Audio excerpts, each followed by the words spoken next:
이 시간 함께 볼 하나님 말씀은 로마서 2장 1절부터 11절까지의 말씀입니다. 로마서 2장 1절부터 11절까지의 말씀을 함께 보도록 하겠습니다. 그러므로 남을 판단하는 사람아, 누구를 막론하고 내가 핑계하지 못할 것은 남을 판단하는 것으로 내가 너를 정죄함이니 판단하는 내가 같은 일을 행함이니라. 이런 일을 행하는 자에게 하나님의 심판이 진리대로 되는 줄 우리가 아노라. 이런 일을 행하는 자를 판단하고도 같은 일을 행하는 사람아, 내가 하나님의 심판을 피할 줄로 생각하느냐?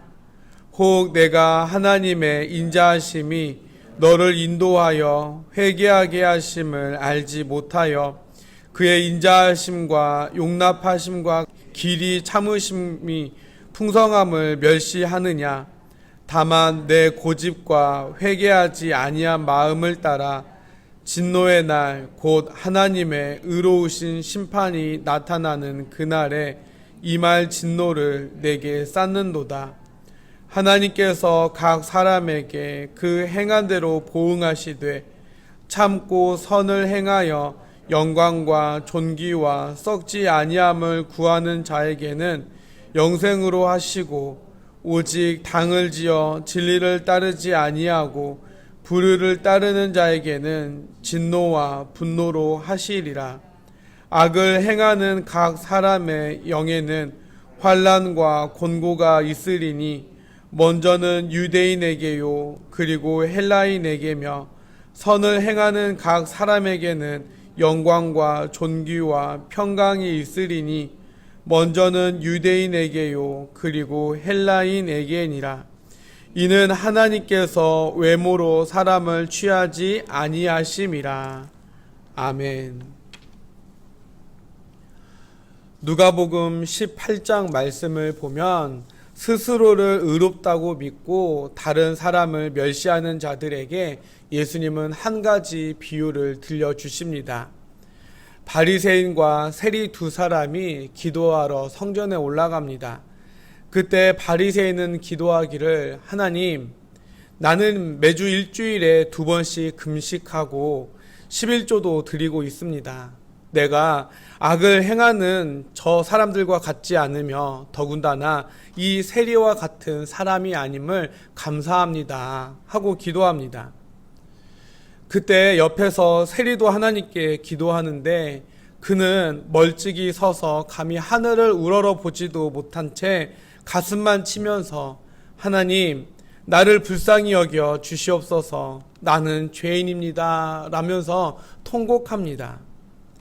여러분, 누구의 기도를 하나님께서 기뻐 받으셨을까요?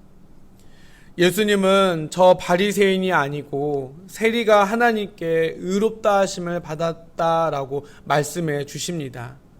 사람의 눈으로 겉모습만 볼 때는 금식 기도도 하고 헌금 생활도 잘하는, 여러 가지 불의한 죄들을 짓지 않는 바리새인을 하나님께서 기뻐할 것이다 라고 생각하겠지만, 사람과 같지 아니함으로 판단하시는 하나님은 자신의 죄를 뉘우치며 하나님께 긍휼을 구했던 세리의 기도를 기뻐 받으셨던 겁니다. 그렇습니다. 우리를 판단하시는 분은 사람이 아니라 오직 하나님이십니다. 이스라엘 사람들에게는 그들의 정체성을 나타내는 민족 의식이 있었습니다. 그것은 바로 선민의식입니다. 하나님께로부터 선택받은 민족이다라는 것이었습니다. 그런데 이 선민의식이 긍정적으로 작용하면 하나님의 백성으로서 구별된 삶을 살아가는데 큰 도움이 됩니다. 가령 나는 거룩해야 할 하나님의 자녀인데, 또는 나는 하나님께서 선택하신 특별한 민족인데 하는 식의 생각이 여러 죄에 빠지지 않도록 이끈다라는 것이죠. 그런데 이러한 선민의식이 부정적으로 작용하면 정작 구별된 삶을 살아내지도 못하면서 우리는 너희와 다르다라고 하는 허황된 우월의식에 사로잡히게 됩니다.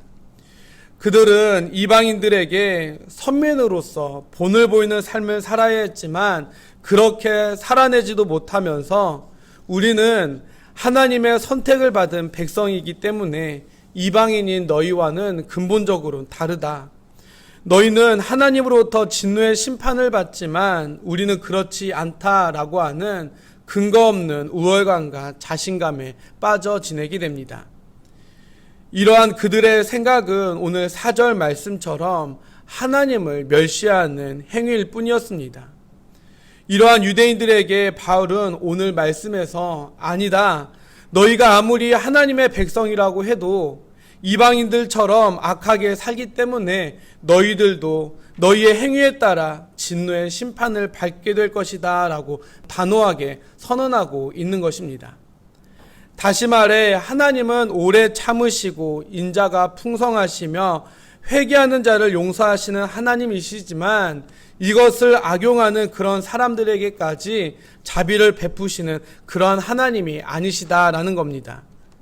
하나님이 판단하시는 기준은 무엇이냐? 유대인이냐 이방인이냐 또는 겉모습이 어떠한가 하는 기준으로 판단하는 것이 아니라 그들의 행위 그 자체대로 그 행위에 따라 판단하신다라는 겁니다. 그러므로 하나님 앞에서 인종이나 문화, 생김새는 중요하지 않습니다. 하나님은 그런 것으로 차별하는 분이 아니시기 때문입니다. 그래서 오늘 9절과 10절에서 악을 행하는 사람에게 환난과 곤고가 선을 행하는 자에게는 영광과 존귀와 평강이 있으리니 먼저는 유대인에게요 그리고 헬라인에게라 하신 이 말씀은 벌을 받든지 상을 받든지 유대인이 먼저이니 상을 받기 위해 더욱 힘쓰라 너희들은 그렇게 더욱더 노력하라 라고 하는 그런 말씀이 아니라 벌이든 상이든 유대인이냐 헬라인이냐에 상관없이 그 행위에 따라 똑같이 하나님으로부터 판단받고 심판을 받게 된다라고 하는 뜻입니다. 즉 하나님은 공의로 유대인이든 헬라인이든 이방인이든 상관없이 각 사람의 행한 대로 판단하시고 심판하신다라는 겁니다. 사실 성도는 예수님께서 십자가에 흘리신 보혈의 피를 통해 이미 넘치는 은혜와 풍성한 사랑을 받은 사람들입니다.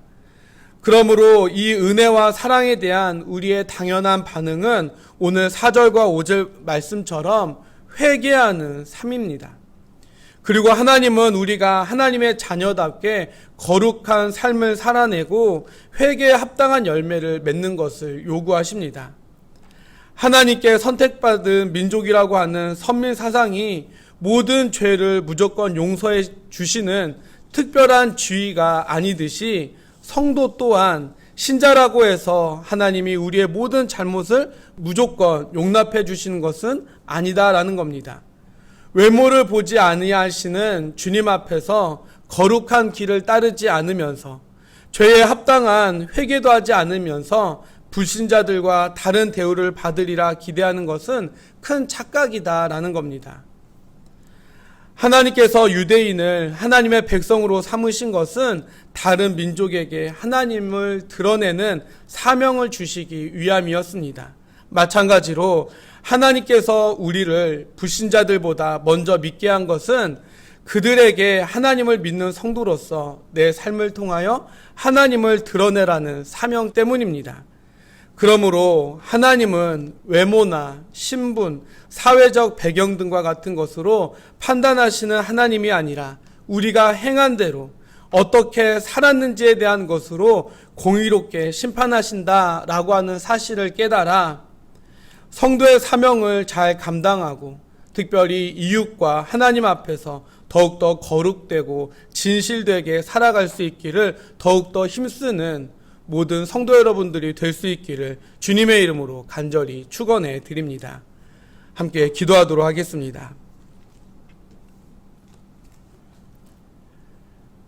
하나님, 믿지 않는 자들 앞에서 하나님을 믿는 자로서 본을 보이며 하나님을 드러내는 삶을 살게 하기 위하여 우리를 먼저 성도로 부르셨는데 이스라엘의 잘못된 선민의식처럼 어떠한 죄에도 구원을 받으리라는 특별한 지위를 얻은 것처럼 살아가는 어리석은 자 되지 않도록 주님 도와주시옵소서.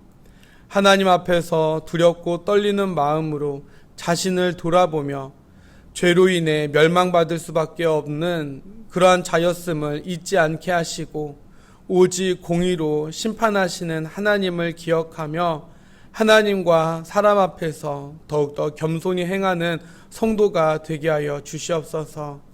하나님, 이 시간 행복한 교회를 위해 기도합니다. 하나님의 뜻과 계획 속에 이곳에 행복한 교회를 세우신 줄 믿습니다. 하나님께서 맡겨주신 그런 사명을 다하는 교회가 되게 하여 주시옵소서. 우리들끼리만 행복한 것이 아니라 하나님이 기뻐하시고 하나님을 행복하게 하는 교회가 되게 하여 주시옵소서. 많은 교회와 성도들이 세상 사람들로부터 잘못된 시선으로 보여지는 이때에 행복한 교회가 하나님께 영광이 되고 특별히 주변 사람들로부터 인정받는 교회가 되게 하셔서 교회를 보는 잘못된 편견을 바로잡는 데 앞장서는 그러한 교회가 되게 하여 주시옵소서. 이제는 구원의 기쁨을 주신 우리 주 예수 그리스도의 은혜와 날마다 은혜 안에 품어주시는 하나님 아버지의 크신 사랑하심과 성령님의 교통하여 주심과 함께하여 주시는 역사하심이 세상 가운데 성도의 본을 보이며 이웃과 하나님 앞에서 더욱더 거룩하고 진실되게 살아갈 것을 다짐하고 소망하는 사랑하는 주님의 자녀들과 저들의 가정 위에 몸된 주님의 교회 위에 이제로부터 영원토록 함께하여 주옵시기를 간절히 축원하옵나이다. 아멘.